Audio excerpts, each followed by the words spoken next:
కాబట్టి బుప్రోఫెజిన్ కొట్టండి 1.5 ml per litre, అంటే 500 లీటర్ల క్యాన్కి 3/4 లీటర్ 750 ml ఒక డ్రమ్ముకి.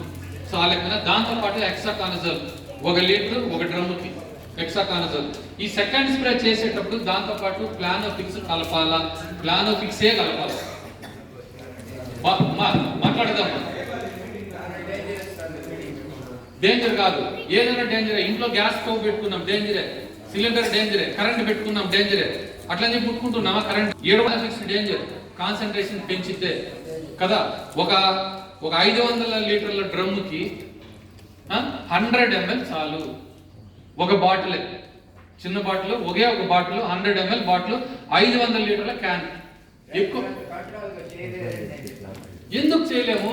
ఒక పంటనే కదా మనం, ఏం 10 పంటలు ఉన్నాయా? 50 సార్లు స్ప్రే చేస్తున్నామా? వస్తుంది. అందుకని ఎక్కువ వేయద్దు. ఎందుకు ఎక్కువ వేయాలని చెప్పండి పోతే ఏదైనా కానీ.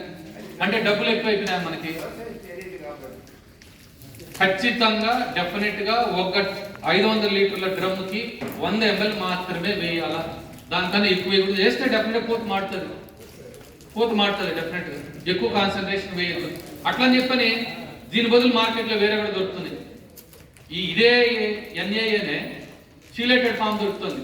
బట్ కేజీ 600, 1 గ్రామ్ వేయాలి. 1 గ్రామ్ వేయాలి చీలేటెడ్. కాస్ట్ ఎక్కువైపోతుంది. ఇది ఎంత వేస్తున్నాం? 0.2 ml, నథింగ్. సో పెద్ద అమౌంట్ కూడా కాదు, 600 రూపాయలు ఎంత దొరుకుతుంది లీటర్. సో 0.2 ml వేస్తాం. అంటే 100 ml చిన్న బాటిల్ ఒకటి వేస్తాం. సో ఇది సెకండ్ స్ప్రే చేసేటప్పుడు వేయాల్సిన మందులు. బట్ ఇప్పుడు స్ప్రే చేసేటప్పుడు చాలా ఇంపార్టెంట్. సెకండ్ స్ప్రే చేసేటప్పుడు అంటే ఇప్పుడు పూత అంతా వచ్చేసింది, బట్ పెద్ద అని చెప్పినట్టు ఇచ్చుకొని ఉండదు. కొన్ని చెట్లలో ఇచ్చుకోండొచ్చు, 100 చెట్లలో ఒక 5-6 చెట్లు ఇచ్చుకొని ఉండొచ్చు. అన్ని ఒకటే యూనిఫామ్ గా ఉండవు కదా. 5-6 చెట్లలో ఆల్రెడీ ఇచ్చుకొని ఉంటుంది. ఓ 40 నుంచి 50 చెట్లలో పూత వచ్చి పచ్చిపూత దశలో ఉంటుంది. చెట్లలో కాటు వచ్చి కొంత దూరం సాగి ఉంటుంది, ఇంకా ముద్దలుగానే ఉంటుంది. అలా ఉంటుంది సిచ్యువేషన్ అప్పటి. సో ఆ టైంలో సెకండ్ స్ప్రే చేయాలి. ఈ సెకండ్ స్ప్రే చేసేటప్పుడు ఖచ్చితంగా గుర్తుపెట్టుకోవాల్సింది ఏంటంటే ఎక్కడ ఒక పువ్వు గుత్తి కూడా మిస్ కాకూడదు.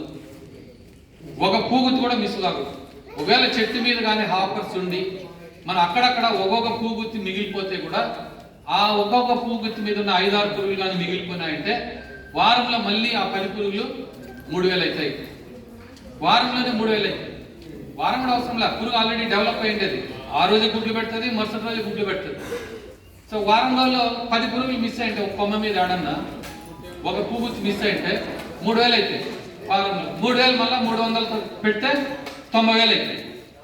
90000 పురుగులు అయితే మనం ఇంకా మళ్ళీ వారం రోజులకే మళ్ళీ స్ప్రే చేయాలి, మళ్ళీ ట్రాక్టర్ పెట్టాలి. సో అందుకని సెకండ్ స్ప్రే ఖచ్చితంగా చాలా జాగ్రత్తగా చేయాలా. చెట్టు పూర్తిగా తడిచేటట్లు చేయాలా. అప్పుడేమీ మొదలు మీద కొట్టాల్సిన పనిలే. చెట్టు లోపల పోయి కొమ్మల మీద కాండ మీద కొట్టాల్సిన పనిలే. కొమ్మల మీద మీరు కొడతారు. బట్ బయట ఉండే ఇగుర్లు కానీ బయట ఉండే పూత కానీ ఏది మిస్ కాకుండా కొట్టాలి. ఈ రకంగా కొడితేనే మీకు ఎఫెక్టివ్ గా పనిచేస్తుంది మందు. అలా కొట్టకుండా ట్రాక్టర్ స్పీడ్ బట్టి వీడు ముందుకు వెళ్ళిపోతా ఉంటే ఒక కొమ్మ మిస్ చేసిపోయినా మీకు వారం రోజులు ఆడ బంక కనిపిస్తుంది. సో ఇది ఎక్కువ ఇబ్బంది పెట్టేది. సో సెకండ్ స్ప్రే కొట్టేటప్పుడు మనం ఆడే ఉండాలి. రైతు అయితే ఆడే ఉండాలి, పొలంలో ట్రాక్టర్ వెంబడే ఉండాలి. ఎందుకంటే ట్రాక్టర్ పక్క పోతూ ఉంటుంది, 2-4 గన్నులు పెట్టుకొని కొడుతూ ఉంటారు. ఈ 4 చెట్లు ఒకే షేప్లో ఏముండవు. వానికి ముందు అయిపోతుంది, వానికి లేట్ పడుతుంది, వానికి ఆలస్యం అవుతుంది. ముందు అయిపోయినోడికి నడు అంటాడు, వాడు ట్రాక్టర్ నడుస్తాడు. సో ఈ గ్యాప్ లో మనం అనుకుంటాం ఏముందిలే కొంచెమే కదా మిస్ అయ్యేదని. బట్ మిస్ అయితే వచ్చే ప్రాబ్లం హాపర్స్ సంబంధించి ఇది. సో చాలా ఫాస్ట్ గా డెవలప్ అయిన దానివల్ల